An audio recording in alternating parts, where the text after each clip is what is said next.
Hello everyone and welcome to the 2015 WT Coaches Show. Our first guest this week is football coach Mike Nesbitt. Coach, how are you? Hal, doing great. Good to see you guys again. Appreciate you having us. Well, Coach, so far you've been about 3 weeks into preseason training camps.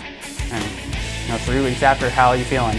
Well, really good. I'm excited. I'm excited for Thursday night to get out there in Kimbrough and watch our guys play. And hopefully the hard work that we put in and all the way from the spring and over the summer in Coach Ramey's weight room, and hopefully it's going to pay off Thursday night, and it's excited to watch our kids go to work. And Coach, you have finally made the decision. Preston Rabb will start at quarterback. What was kind of the biggest thing that did you guys do? Well, I think the big thing with Preston is one, we were kind of just holding our cards, making sure, they didn't know which guy was really going to play and make them work for 2 or 3 different quarterbacks with Justice Jones out there and just kind of get those guys to have to prepare. And then the other thing is just Preston being prepared. He's been through the battles before, and going into year 2, he seems real confident. He's practicing great and throwing the ball really well right now. And so, hopefully it's just that getting to go back on the job the second year around really benefits him. Well, Coach, you've got Azusa Pacific coming to town tomorrow night, Kimbrough Memorial Stadium under the lights.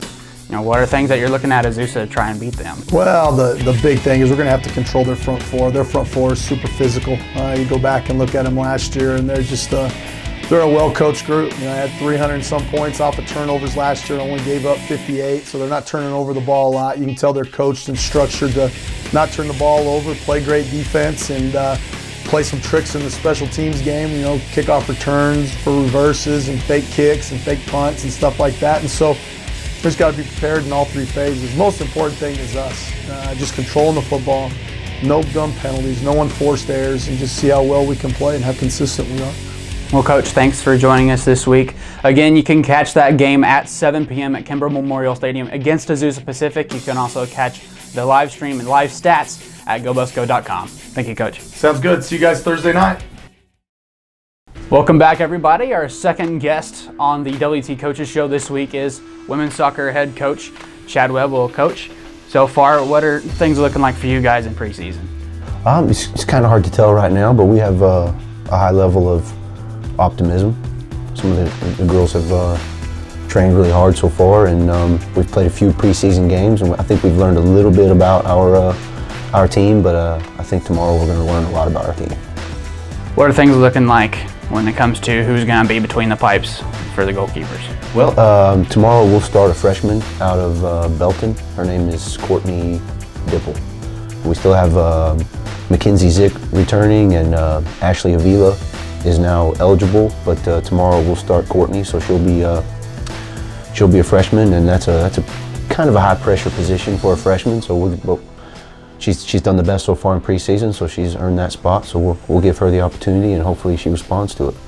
Well, besides that, who are some kind of key players that you see this year? When it comes to leading this team. Leading the team, we have a few girls that I would consider leaders of our team. We had Karen Forbes, a girl from Tobago, who she'll play in central midfield tomorrow. She's our best soccer player. She was that's here right now.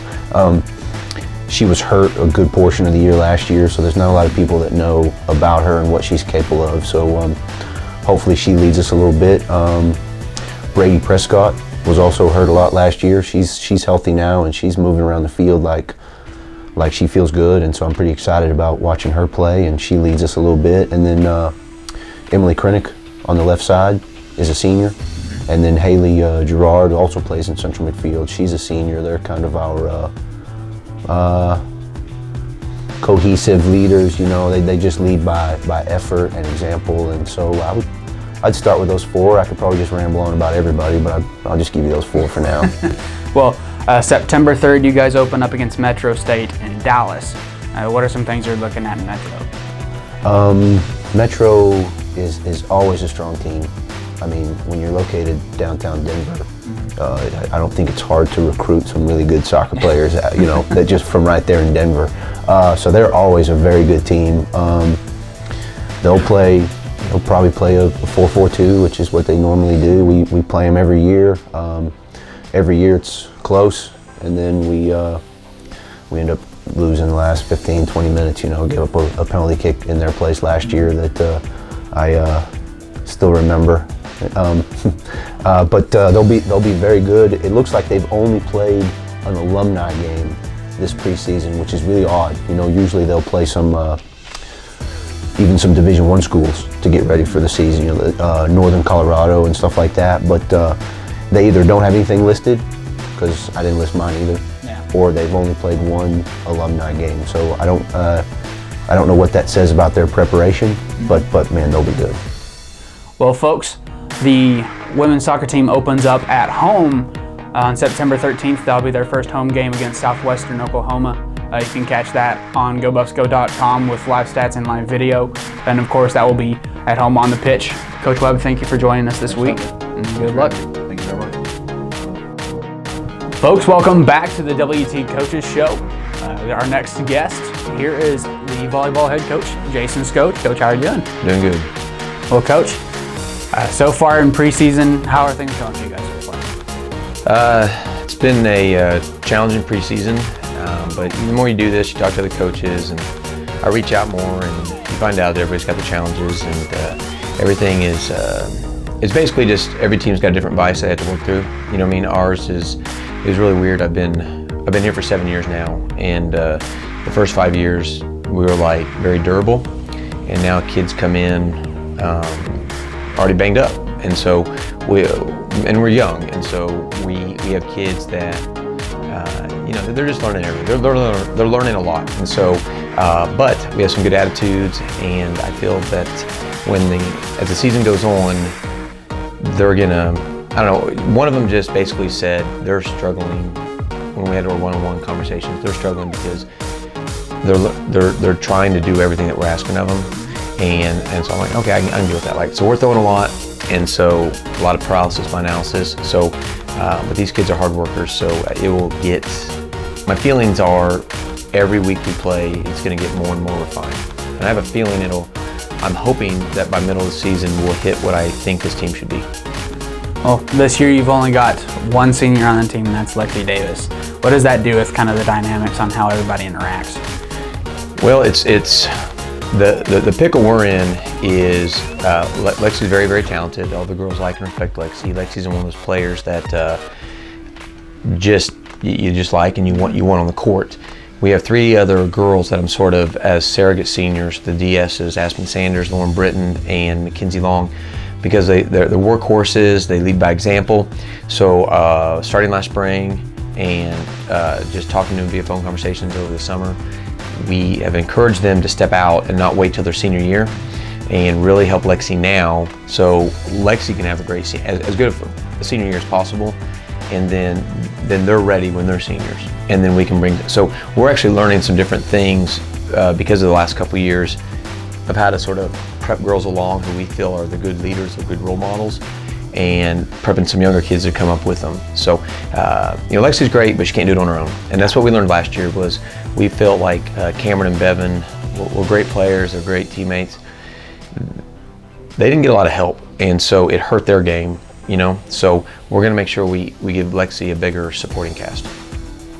So that kind of actually leads into my next question of, you know, besides Lexi, who all do you see stepping up? Again, don't judge what happens these first 2 or 3 weeks by what I'm saying, but by the middle of the year.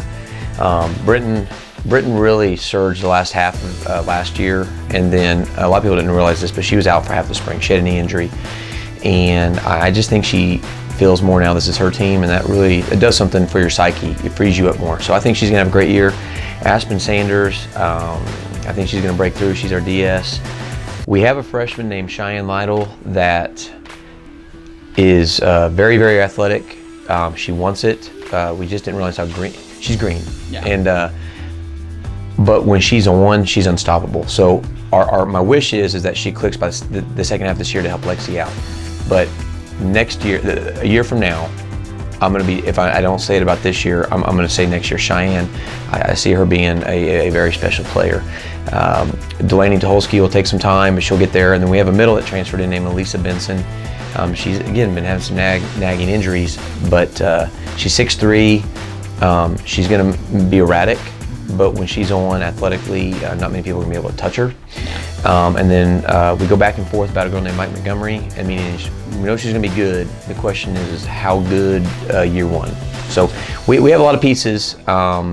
It really just depends on the injuries, and then these kids. I bet you guys can coach this. When you're a freshman, some of these kids don't realize the opportunity that was thrown their way because of injuries, and so if some of them tackle it, they could be 4-year starters. Well, Coach, thank you very much for joining us. It's always a pleasure getting to talk with you a little bit. The Lady Buffs open their season this Friday, September 4th, at the box against Dallas Baptist and Colorado State Pueblo. So we hope to see you there. If you can't make it, you can also catch those games on GoBuffsGo.com through the live stream and through live stats. And Coach, thank you again for joining us. Thank you. Welcome back to the WT Sports Network and the WT Coaches Show. Our next and final guest was not able to join us in studio, so we were able to catch up with men's soccer coach Butch Lauffer yesterday after practice. Well, folks, we're here with Coach Butch Lauffer, and you guys open up September 3rd against St. Mary's. How excited are you all for this? Whoa, I think we're very excited. I think the kids are very excited about, getting out of the heat a little bit and going to more heat. I was joking. Okay. No, I think they're excited about getting on the bus and going and playing somebody new and different. And we didn't play them last year, so it's going to. We know they're better than they were last year, and they've always been really hard down in that area. And they've got a new facility, new coach, so I'm sure their team's going to be excited, ready to go. And but our team is too. And I think they're pretty fired up, ready to go play somebody. Now, you kind of mentioned it a little bit today in practice. The second team was kind of beating out the first team. A little bit. Doesn't it feel a little bit good in a way? I think it's good, because they know that there's some spots available to get on the bus, and we're fortunate this year we have quite a bit of depth, and so in the past maybe those scrimmages would have been more lopsided. But I think it was 2-2, 3-2, so very competitive, and it keeps other people on their toes, and that's what we want. Now, you mentioned scrimmages a little bit. Y'all guys held a couple preseason scrimmages. Yeah. How did those go? What are the things you saw that you liked? We won. We played last Tuesday. We won. And then we played Thursday, and we won. I thought both those games, we showed good organization when we didn't have the ball, good ball circulation at times when we did have the ball. One of the areas we've been trying to work on is trying to get players to increase their movements from lead positions and breaking the line and getting players out of midfield going forward a little more. Scored a goal on the set piece in the second game. Almost scored another one off of set piece, so that's positive. So, I think considering the time that we have to prepare, I think we're in pretty good shape. Well, Coach, thank you for joining us. Well, thank you. Appreciate you coming out. All right. Again, men's soccer will open the season on the road against St. Mary's on September 3rd. So actually, that is tomorrow, and then their first home game will be September 16th against UT Permian Basin. Of course, you can go over to the pitch to see that one.